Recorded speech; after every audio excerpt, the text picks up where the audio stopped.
In one shopping center in California, people are still afraid to look up at the sky. Every foggy evening reminds them that death could fall from above at any moment. When an airplane flies overhead, local residents involuntarily flinch, remembering the night that forever divided their lives into before and after. Almost 40 years after the tragedy, ordinary shops stand where innocent people once shed their blood. Shoppers choose clothes and gifts, unaware that one of the most shocking plane crashes in U.S. history took place beneath their feet. There is no monument or memorial plaque here. The authorities preferred to erase all traces of the tragedy. But what exactly fell from the sky on December 23, 1985? And why do the authorities still prefer to keep quiet about the real reasons that turned a pre-Christmas evening into a living hell? To understand how the festive mood turned into a nightmare in a matter of seconds, we need to go back to a time when shopping malls were a symbol of the American dream.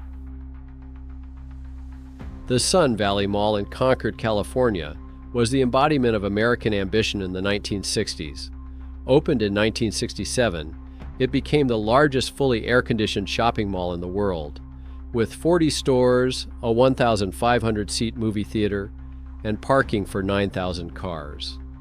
Large glass skylights flooded the shopping aisles with natural light, creating a feeling of space. Just half a mile to the north was Buchanan Field Airport.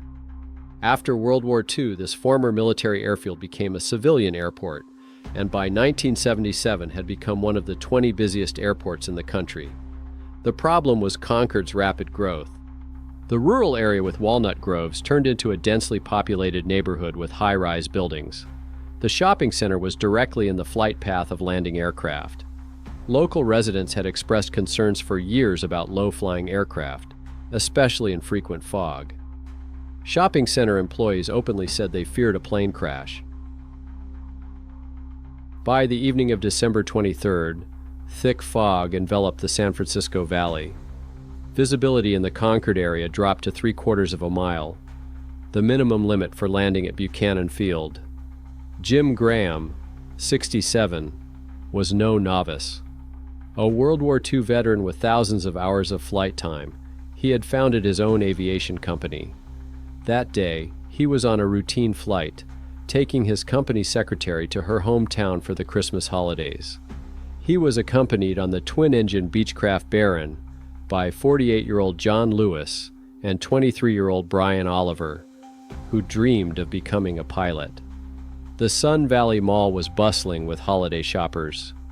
Kim Aguirre, 23, had brought her 3-year-old son Mario to meet Santa Claus. They stood patiently in line next to Macy's. The woman in front of them stepped away to chase after her child and offered Kim her place in line. This simple act of kindness saved their lives minutes later. At 8:35 p.m., radio communication between Graham's plane and the control tower was lost forever. The last words heard on the air were the pilot's garbled response. What happened in those fateful seconds in the cockpit? And why did an experienced pilot make a decision that turned a normal winter evening into a nightmare? The chronology of those fateful minutes is being reconstructed from control tower records with frightening accuracy.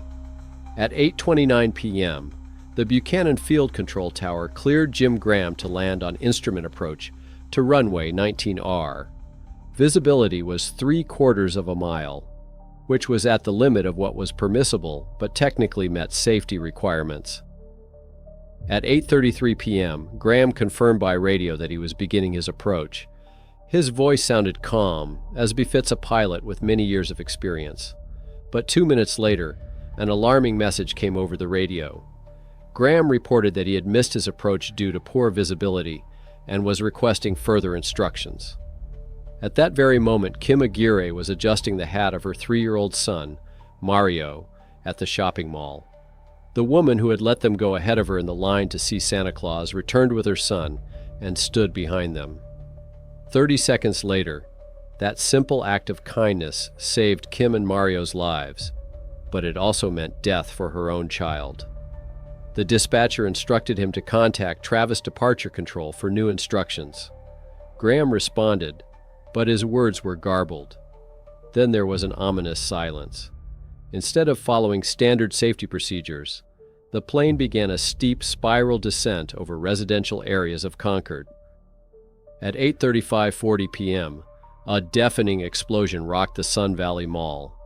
The twin-engine plane crashed into the glass skylight directly above Macy's.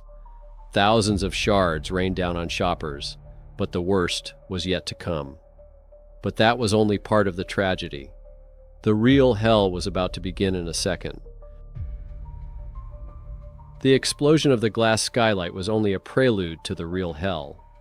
Hundreds of gallons of jet fuel poured out of the crashed plane, instantly igniting and turning into a huge fireball. This deadly mass of burning kerosene fell directly on the heads of the holiday shoppers. The shopping center, which a second ago had been aglow with Christmas lights, turned into a burning trap. The woman who had given up her place in line for Kim was crushed by falling debris. Kim was thrown to the floor, her clothes catching fire. Little Mario suffered severe burns but survived. Dozens of people lay around them in pools of flames. The electricity went out, and glass Christmas decorations exploded from the heat. Festive garlands melted, dripping burning plastic. But it was in these moments of horror that the strength of the human spirit was revealed. Ordinary shoppers rushed to help the victims, dragging burning people to decorative fountains to extinguish their burning clothes. Advertising billboards were turned into stretchers, and clothes from stores were used as bandages. The actor playing Santa Claus initially thought that decorative lights had exploded, but a wave of scorching heat forced him to run toward the exit. Within minutes, more than 200 calls were made to 911. Emergency services arrived with remarkable speed, but for some, help came too late. Each of the 7 people who died that night had their own tragic story. 22-year-old Pamela Stanford had come to the mall to buy an engagement ring, dreaming of her upcoming wedding. She died in the hospital from burns, never living to see her happy day. Patricia Larson, 45, and Chandrika Shah, 49, were also victims of the rain of fire. The youngest victim was 14-month-old Alexander Luong, a child who didn't even understand what Christmas was. All 3 died in the mangled fuselage. Pilot Jim Graham, 48-year-old John Lewis, and 23-year-old Brian Oliver, who dreamed of becoming a pilot. There was no chance of survival for them. Kim Aguirre and her son Mario survived, but the price of survival was incredibly high. Both suffered severe third-degree burns that required surgery and years of treatment. Kim wore compression garments for 2 years, a constant reminder of that night. But the physical scars were not the most difficult legacy. Kim developed post-traumatic stress disorder. She could no longer enter a public place without checking the location of the emergency exits. Every rumble of an airplane made her heart skip a beat. The survivor's guilt was especially painful.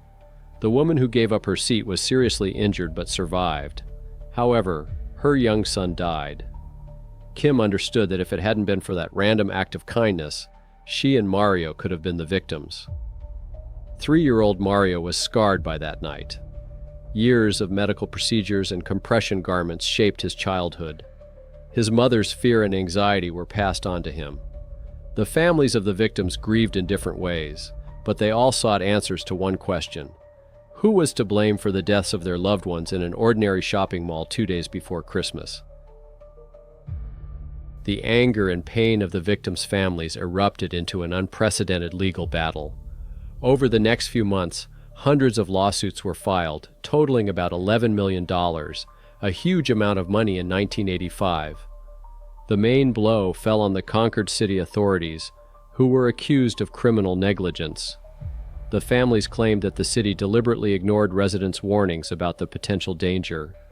Sun Valley Mall was built too close to the airport, directly under the flight path. The airport authority also faced accusations of inadequate control of flights in low visibility conditions.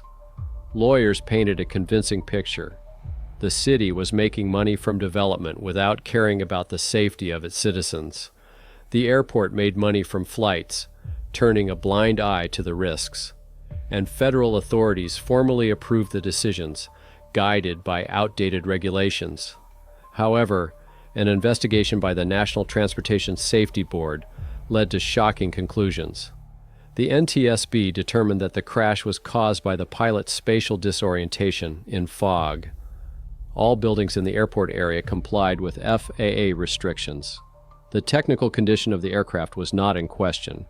The paradoxical conclusion was that no one was to blame, and everyone was to blame at the same time. Formally, everyone involved acted within the law, but the combination of correct decisions created conditions in which human error led to tragedy. The shopping center was rebuilt with remarkable speed. Parts of the building reopened the next day, with the wreckage still hanging from the roof. Most of the lawsuits were settled out of court.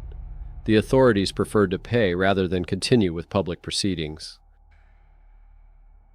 Almost 40 years have passed, but the story of Sun Valley Mall has not yet come to an end.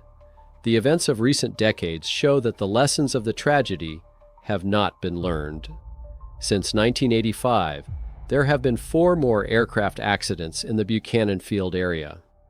Fortunately, the planes crashed on roads without hitting any buildings, but the fact that such incidents keep happening is pretty worrying.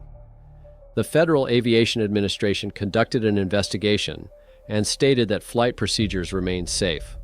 No major changes have been made to landing rules or building requirements. The system that allowed a burning plane to crash onto shoppers' heads remains virtually unchanged. Concord residents continue to live in constant fear. Local forums regularly feature reports of low-flying planes, which are compared to kamikaze. Every foggy winter evening brings back memories of that fateful night. Kim Aguirre, now in her 60s, still checks emergency exits in any public place and avoids shopping malls on foggy days. Her son Mario grew up with scars on his body and in his soul.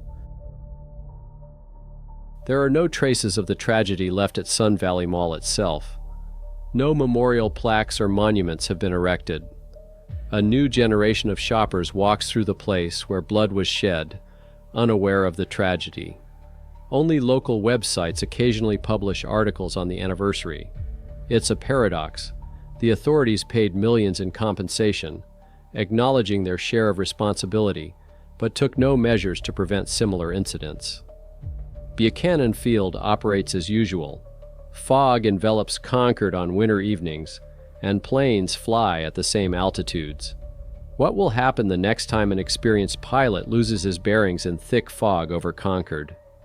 Will the authorities again talk about the human factor while paying compensation to new victims? Buchanan Field continues to operate. Fog once again envelops the city on winter evenings, and the residents look up at the sky and remember that death once fell from there, and it could fall again.